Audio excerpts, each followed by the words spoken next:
TGM presenta un momento para aprender más de la palabra de Dios. Un momento para fortalecer el conocimiento. Un momento para reflexionar. Llegó el momento de conectarnos con la verdad. Hola, mis hermanos y amigos. Esta es la última de 3 cápsulas del tema ¿Qué pasa al morir? En las cápsulas anteriores explicamos que al morir el cuerpo físico vuelve al polvo como era. El espíritu vuelve a Dios que lo dio y el alma de todos los hombres antes de la venida de Cristo va al Seol. El Seol tenía 2 partes, separadas por una gran sima o abismo. El Hades quedaba abajo y era el lugar a donde iban las almas de los impíos después de morir. Y el seno de Abraham quedaba arriba y era el lugar a donde iban las almas de los justos. Por tal razón, Lucas, capítulo 16, versículo 23, nos enseña que el rico, estando en el Hades abajo, alzó sus ojos para ver de lejos a Abraham, quien se encontraba arriba en el seno de Abraham.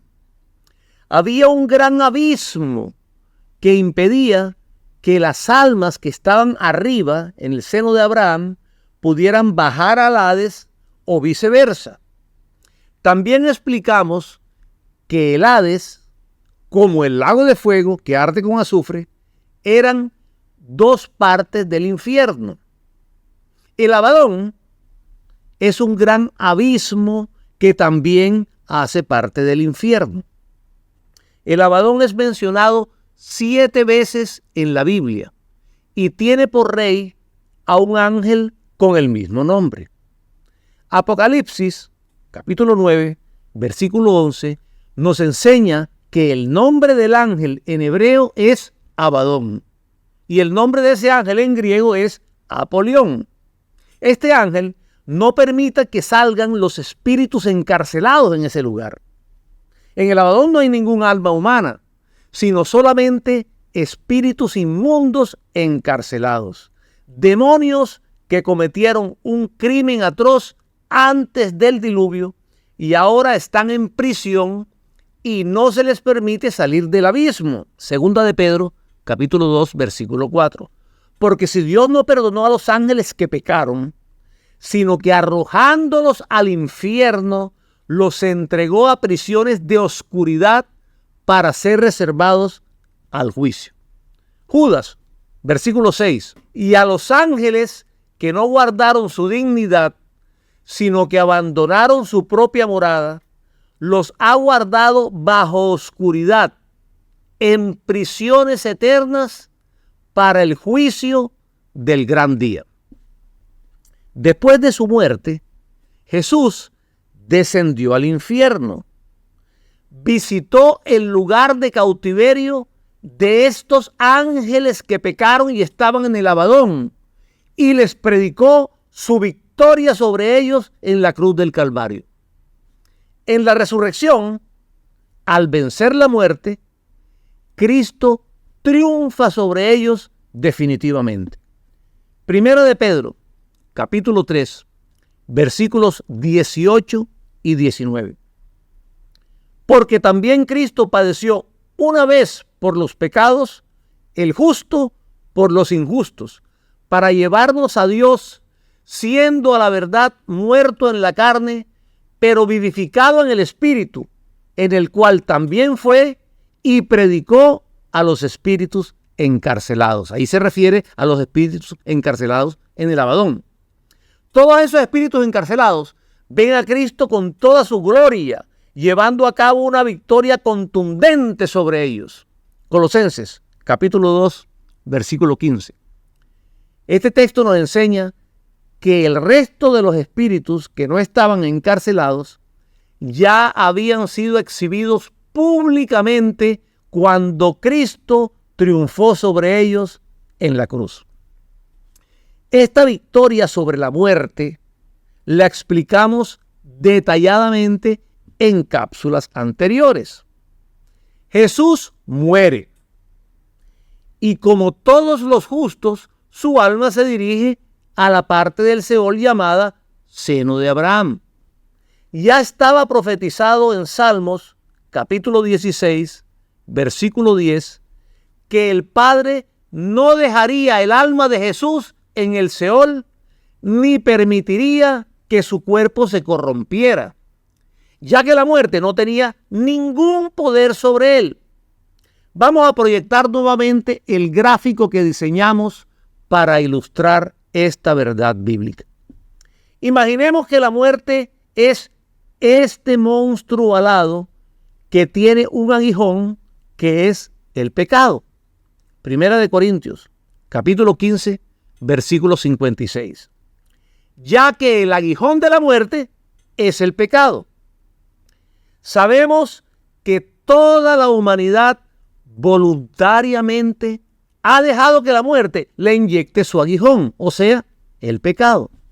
Por tanto, la muerte legalmente puede retener a toda la humanidad, como está escrito en Romanos capítulo 6, versículo 23. La paga del pecado es muerte. Nadie puede escaparse de ser retenido por la muerte, ya que al presentarnos frente a ella, la misma muerte nos muestra su aguijón enterrado en nosotros, o sea, el pecado, como evidencia que hemos pecado y que merecemos como paga la muerte. Nadie puede escaparse. Todos tenemos ese aguijón del pecado. Pero entonces se presenta Jesús glorioso delante de ella y le hace la pregunta de 1 de Corintios capítulo 15, versículo 55. ¿Dónde está, oh muerte, tu aguijón? Ven, muerte, revisa. Trata de buscar tu aguijón en mí, que no lo vas a encontrar. No hay pecado en mí. Muerte, ¿acaso ves en mí tan solo un arañazo de tu aguijón? Y la muerte se queda impávida. Nunca un mortal se había presentado sin aguijón, sin pecado. Y la muerte no lo puede retener. No puede pagarle con la muerte porque no pecó. Y Cristo la devora al final del versículo 54 de 1 de Corintios capítulo 15. Sorbida es la muerte en victoria. Y no solo la muerte es vencida totalmente. También el Seol, el sepulcro, a quien le dice al final del 1 de Corintios capítulo 15, versículo 55. ¿Dónde está, oh sepulcro, Seol, tu victoria? Y en ese momento, con toda autoridad legal, toma todas las almas de los justos que se encontraban cautivas en el seno de Abraham y las toma cautivas para él. Y Efesios capítulo 4, versículo 8, nos describe que, subiendo a lo alto, llevó cautiva la cautividad. Cristo sube a lo alto para llevar al paraíso a todas las almas de los justos que se encontraban cautivas en el Seol dentro del seno de Abraham. Por eso, en Lucas capítulo 23, versículo 43, Jesús le había dicho ese mismo día al malhechor que estaba crucificado junto con él, que hoy mismo estaría con él en el paraíso. Este malhechor fue el primer hombre que murió y no fue al Seol. El primero que, en lugar de ir al seno de Abraham, fue directamente al paraíso, a la presencia del Señor. Después de su muerte, Cristo hace un cambio trascendental en el Seol y en el destino de las almas de los justos, que ahora irán directamente a la presencia de Cristo en el paraíso después de morir.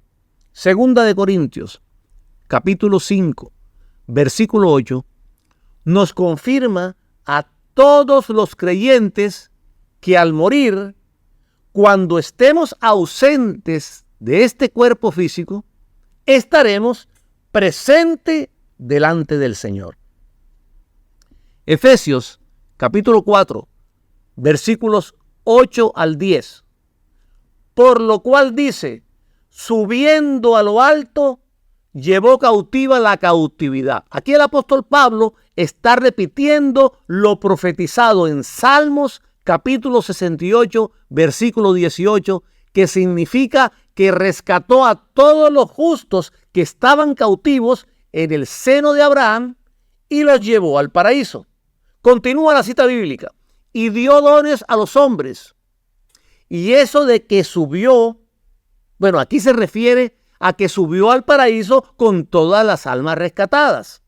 Y eso de que subió, ¿qué es? Sino que también había descendido primero a las partes más bajas de la tierra. Aquí se refiere a ¿qué? Al Abadón, abismo donde se encontraban todos los espíritus inmundos encarcelados.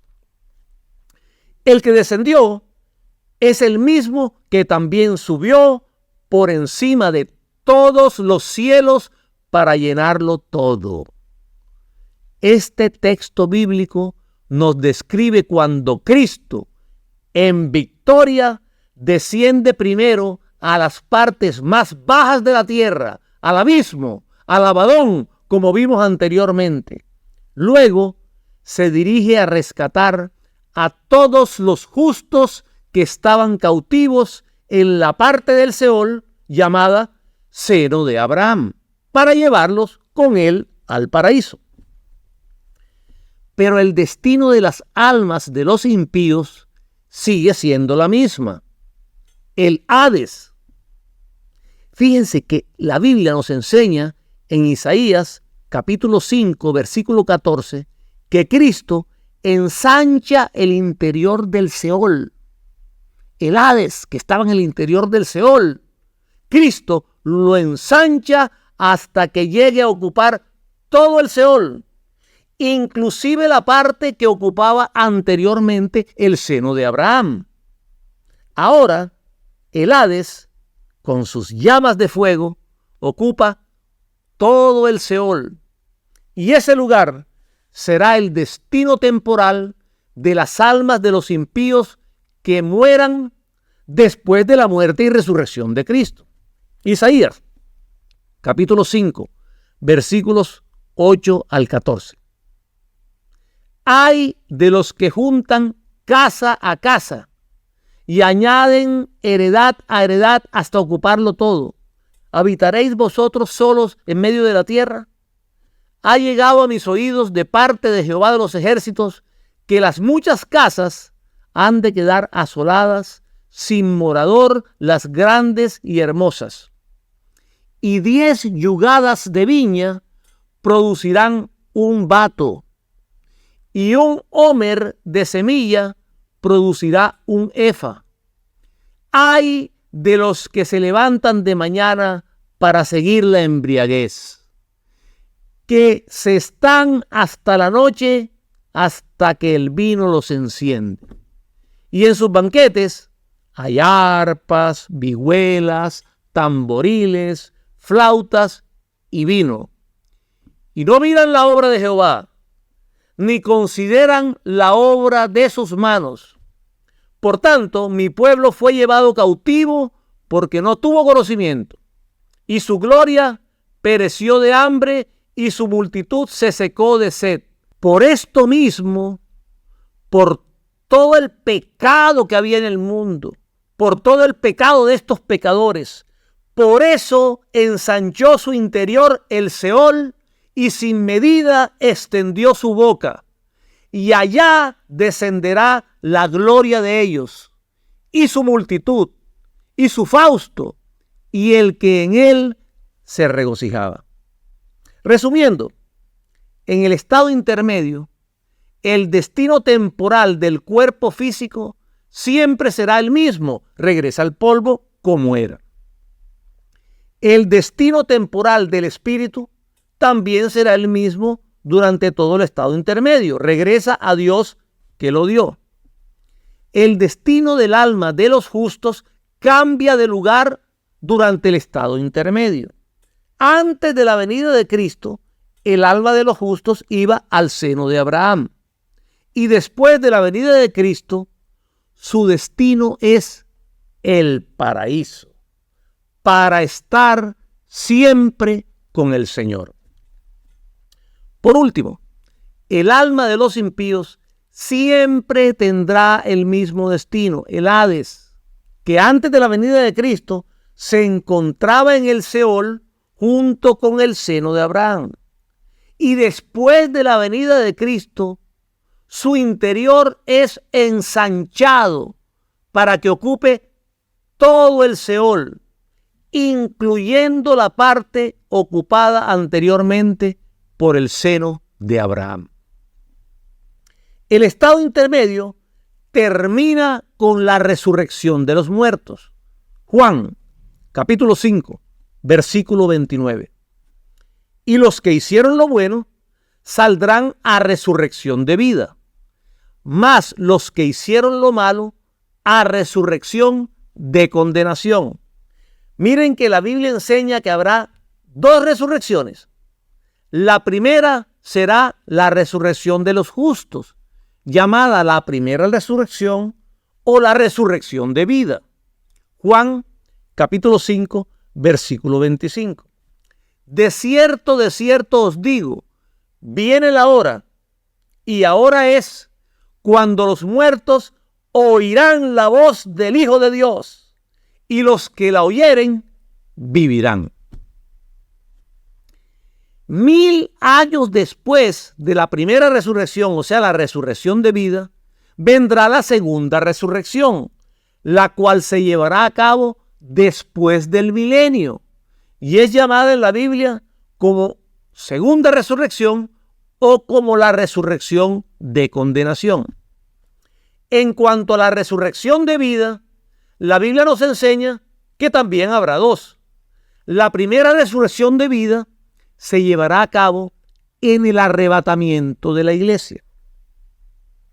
Aunque el título que coloca la Biblia al texto de Primera de Tesalonicenses, capítulo 4, versículo 13, es la venida del Señor, quiero hacer énfasis en que esta no es la segunda venida de Cristo, ya que Jesús desciende del cielo y permanece en las nubes sin tocar tierra.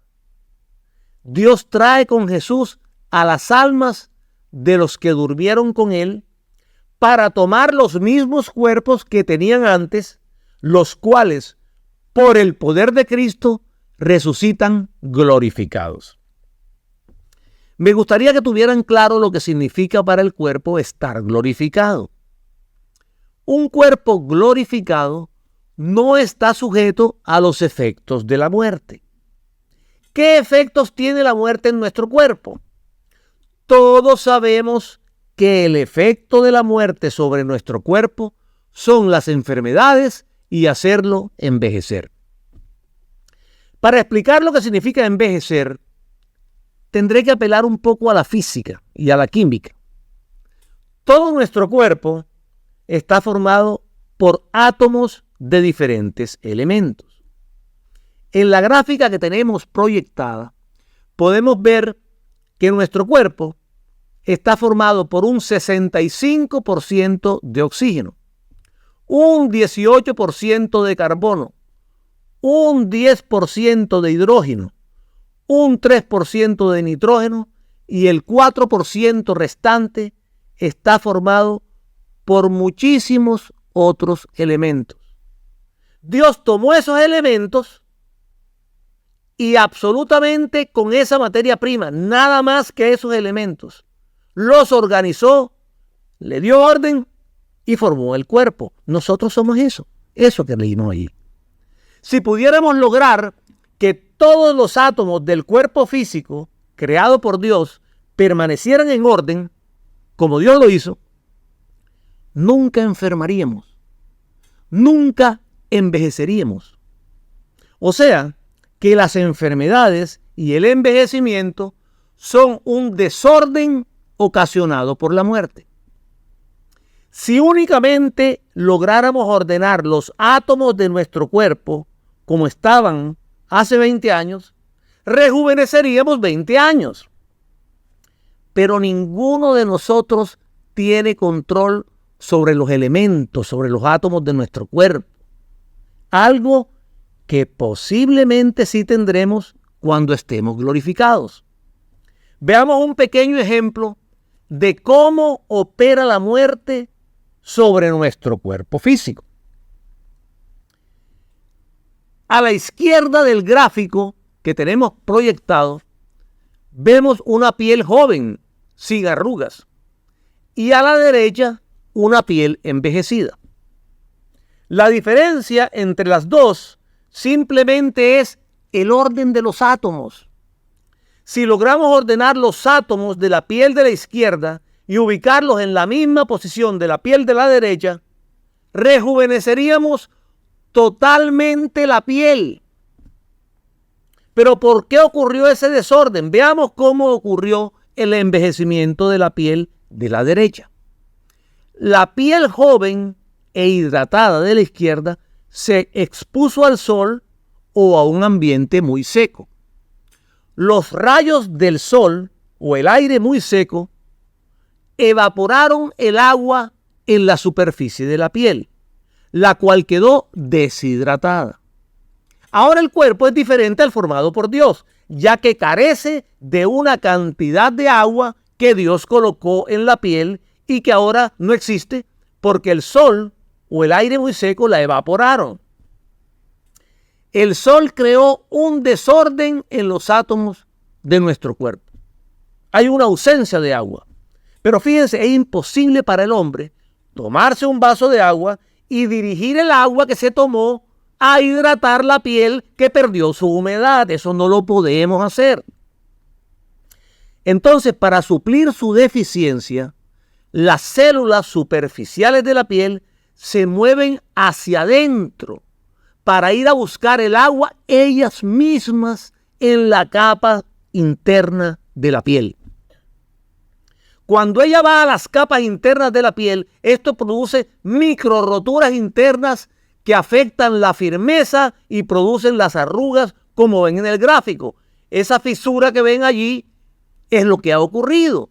Sencillamente un desorden ocasionado por el movimiento de la piel superficial que trató internamente en las capas interiores de buscar agua y al moverse generó una arruga.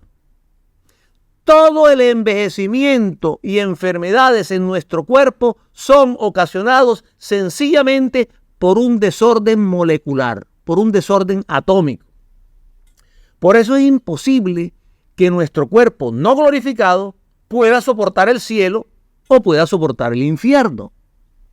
Las personas que se preocupan por el destino del cuerpo físico que fue carbonizado en un incendio, o fue cremado en un horno crematorio, o disuelto en ácido, deben saber, nada puede aniquilarse o destruirse.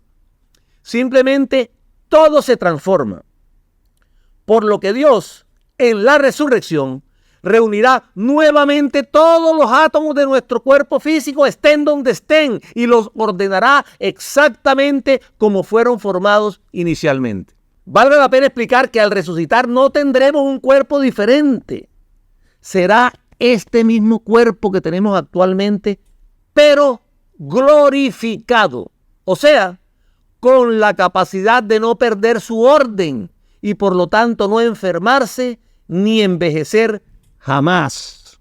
En el gráfico podemos observar que después que Dios creó el universo, la suma de la energía E y la materia M en el universo es siempre la misma, siempre es constante, porque nada puede aniquilarse o destruirse.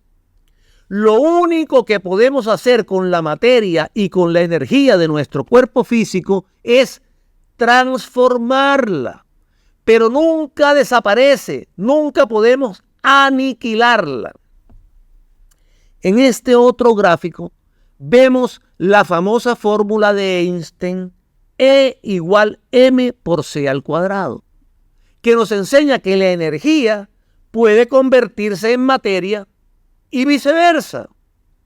Durante la cremación, parte de la materia con la que está formado nuestro cuerpo se convierte en energía mientras se está quemando en el horno crematorio. Esa energía se disipa, pero la primera ley de la termodinámica establece que la energía es indestructible y nunca se pierde, sino que se transforma. Y para Dios es muy fácil saber dónde se encuentra esa energía liberada en el horno crematorio para tomarla y transformarla nuevamente en materia, en la masa que formaba nuestro cuerpo. ¿Cómo define la fórmula de Einstein? Habíamos dicho entonces, en cuanto a la primera resurrección, que también es llamada resurrección de vida, que la Biblia nos enseña que habrá dos. En la primera resurrección de vida, Dios trae con Jesús a las almas de los que durmieron con Él para que tomen los mismos cuerpos que tenían antes, los cuales, por el poder de Cristo, resucitan glorificados. Veamos Primera de Tesalonicenses, capítulo 4, versículos 13 y 14. Tampoco queremos, hermanos, que ignoréis acerca de los que duermen, para que no os entristezcáis como los otros que no tienen esperanza. Porque si creemos que Jesús murió y resucitó, así también traerá Dios con Jesús a los que durmieron con Él. Esta es otra de las citas bíblicas que derriba el argumento del sueño del alma. Argumento que enseña que el alma se duerme, ya que las almas de los justos vienen del paraíso conscientes junto a Cristo y son traídas por Jesús para tomar sus cuerpos glorificados después de la resurrección. Cuando esta primera resurrección de vida ocurra, nosotros, los que vivimos, no veremos muerte, sino que nuestros cuerpos físicos serán glorificados estando vivos y seremos arrebatados a las nubes por Cristo para estar siempre con el Señor. Veamos Primera de Tesalonicenses, capítulo 4, versículos 16 y 17. Porque el Señor mismo, con voz de mando, con voz de arcángel y con trompeta de Dios, descenderá del cielo. Y los muertos en Cristo resucitarán primero. Luego nosotros, los que vivimos, los que hayamos quedado, seremos arrebatados juntamente con ellos en las nubes para recibir al Señor en el aire. Y así estaremos siempre con el Señor. Y así estaremos siempre con el Señor. A veces pareciera que nos hemos olvidado de estas palabras. Iglesia de Jesucristo, debes prepararte. Mantén tus lámparas encendidas y con buen aceite. Alerta a la trompeta. Cristo viene. Alabado sea Dios. Mis amados hermanos, tú y yo podemos hacer parte de ese pueblo que no morirá, sino que será arrebatado en las nubes, ya que no todos moriremos, pero todos seremos transformados. Primera de Corintios, capítulo 15, versículos 51 al 53. He aquí os digo un misterio. No todos dormiremos, pero todos seremos transformados. En un momento, en un abrir y cerrar de ojos, a la final trompeta, porque se tocará la trompeta y los muertos serán resucitados incorruptibles y nosotros seremos transformados. Porque es necesario que esto corruptible se vista de incorrupción y esto mortal se vista de inmortalidad. ¿Por qué? Porque con este cuerpo corruptible no aguantaríamos al ser arrebatados en las nubes, ni el frío, ni la falta de oxígeno.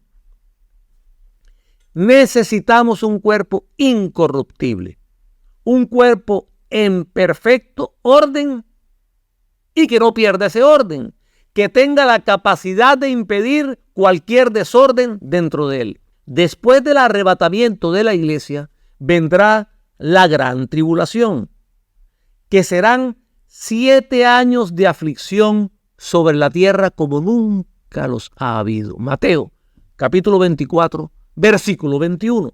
Porque habrá entonces gran tribulación, cual no la ha habido desde el principio del mundo hasta ahora, ni la habrá. Muchos creyentes que se habían apartado del evangelio no serán arrebatados por Cristo y por eso se quedarán para la gran tribulación. Tendrán que padecer sufrimientos terribles por no querer recibir la marca de la bestia o por negarse a adorar a la bestia y a su imagen, por lo que serán asesinados cruelmente después de ser torturados. Todos esos mártires que pasaron por la gran tribulación son los que hacen parte de la segunda resurrección de vida. Recuerden que la resurrección de vida les expliqué que habían dos. La primera en el arrebatamiento y la segunda en la resurrección de los justos que mueren durante la gran tribulación. Apocalipsis, capítulo 20, versículos 4 y 5. Y vi las almas de los decapitados por causa del testimonio de Jesús y por la palabra de Dios, los que no habían adorado ni a la bestia ni a su imagen, y que no recibieron la marca en sus frentes ni en sus manos. Y vivieron y reinaron con Cristo 1000 años. Pero los otros muertos no volvieron a vivir hasta que se cumplieron 1000 años. Esta es la primera resurrección. Resumiendo, la primera resurrección es únicamente para los mártires de la gran tribulación y para los justos que son arrebatados por Cristo junto con nosotros los que vivimos, los cuales no veremos muerte ni primera ni segunda, ya que la muerte segunda es únicamente para los impíos. Todos los que hagamos parte de la primera resurrección, incluyendo los justos que somos arrebatados vivos por Cristo, viviremos y reinaremos con Él 1000 años. Reinaremos con Él en el milenio. Apocalipsis, capítulo 20, versículo 6. Bienaventurado y santo el que tiene parte en la primera resurrección. La segunda muerte no tiene potestad sobre estos, sino que serán sacerdotes de Dios y de Cristo y reinarán con Él 1000 años. Pero al final de los 1000 años se llevará a cabo la segunda resurrección o resurrección de condenación. Hechos, capítulo 24, versículos 15 y 16. Teniendo esperanza en Dios, la cual ellos también abrigan, de que ha de haber resurrección de los muertos, así de justos como de injustos. Y por esto procuro tener siempre una conciencia sin ofensa ante Dios y ante los hombres. La Biblia enseña que en la segunda resurrección, el Hades entrega las almas de los impíos y el mar entrega los cuerpos físicos de algunos de ellos para que se lleve a cabo la resurrección de condenación o segunda resurrección 1000 años después de que los justos hayan resucitado después del milenio. Apocalipsis, capítulo 20, versículo 13. Y el mar entregó los muertos que había en él, y la muerte y el Hades entregaron los muertos que había en ellos. y fueron juzgados cada uno según sus obras. Luego de su juicio ante el gran trono blanco, recuerden, el juicio ante el gran trono blanco es 1000 años después del juicio de los justos, que se llama el tribunal de Cristo. Entonces, luego de su juicio ante el gran trono blanco, todos los impíos que resucitaron para muerte son lanzados al lago de fuego que arde con azufre, junto con todos aquellos que no se hallaron inscritos en el libro de la vida. Esta es la muerte segunda. Nosotros no viviremos esa muerte segunda. Apocalipsis, capítulo 20, versículos 14 y 15. Y la muerte y el Hades fueron lanzados al lago de fuego. Fíjense, el Hades ya está vacío. Ya el Hades entregó todas las almas de los impíos y fue lanzado al lago de fuego. Esta es la muerte segunda. Y el que no se halló inscrito en el libro de la vida fue lanzado al lago de fuego. El Hades quedó completamente vacío cuando entregó las almas de todos los impíos. Por tanto, fue arrojado junto con la muerte al lago de fuego que arde con azufre, donde se encontraban la bestia, el falso profeta y Satanás.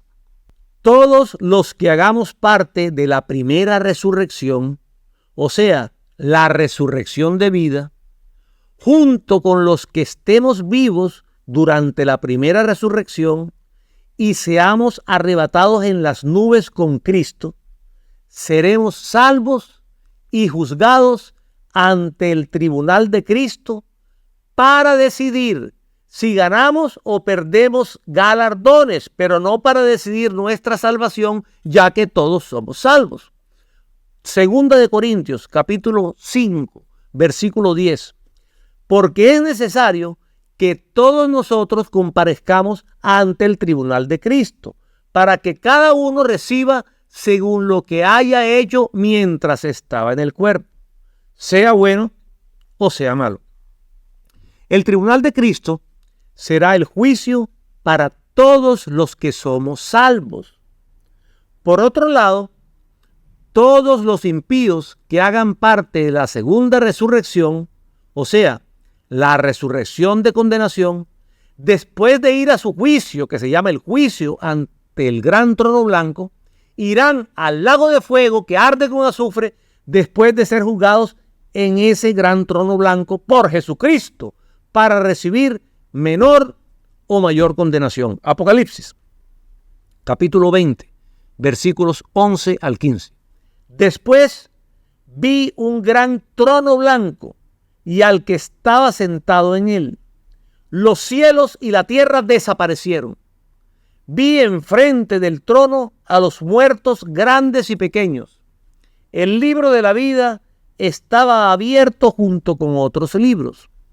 Los muertos fueron juzgados por sus obras, las cuales estaban escritas en los libros. El mar, la muerte y el Hades dejaron salir a los muertos que había en ellos, y todos fueron juzgados por sus obras. Luego, la muerte y el Hades fueron arrojados al lago de fuego, que es la segunda muerte. El que no tenía su nombre escrito en el libro de la vida era arrojado al lago de fuego. Durante el milenio, nosotros recordaremos las cosas pasadas y allí en el milenio reconoceremos a nuestros familiares. Pero luego que finaliza el milenio, Jesús entrega su reino al Padre y todos nosotros olvidaremos absolutamente todas las cosas pasadas. Olvidaremos que hubo una tierra, que tuvimos una casa, que hubo hijos, que hubo padre. Todas esas cosas serán quitadas de nuestra mente. El sol terminará su ciclo al agotar completamente su hidrógeno, convirtiéndose en una gigante roja. Sus capas exteriores se extenderán hasta Marte y envolverán con fuego a la Tierra y la consumirán completamente. por lo que Dios creará nuevos cielos y nueva tierra. Isaías, capítulo 65, versículo 17. Porque he aquí que yo crearé nuevos cielos y nueva tierra, y de lo primero no habrá memoria. Fíjense, nos quitarán la memoria, no recordaremos nada de lo primero, y de lo primero no habrá memoria, ni más vendrá al pensamiento. Desde luego que Dios no permitiría que los hijos de padres impíos reconocieran a su padre siendo torturado eternamente en el lago de fuego que arde con azufre. Quiero terminar con la gloriosa palabra de Romanos capítulo 5, versículos 1 al 9. Porque sabemos que si nuestra morada terrestre, este tabernáculo, se deshiciere, tenemos de Dios un edificio, una casa no hecha de manos, eterna en los cielos. Y por esto también gemimos, deseando ser revestidos de aquella nuestra habitación celestial, pues así seremos hallados vestidos y no desnudos. Porque asimismo, los que estamos en este tabernáculo gemimos con angustia, porque no quisiéramos ser desnudados, sino revestidos, para que lo mortal sea absorbido por la vida. Mas el que nos hizo para esto mismo es Dios, quien nos ha dado las arras del Espíritu. Así que vivimos confiados siempre y sabiendo que entre tanto que estamos en el cuerpo, estamos ausentes del Señor. Porque por fe andamos, no por vista. Pero confiamos y más quisiéramos estar ausentes del cuerpo y presentes al Señor. Por tanto, procuramos también, o ausentes o presentes, serle agradables. Bendiciones y cielos abiertos.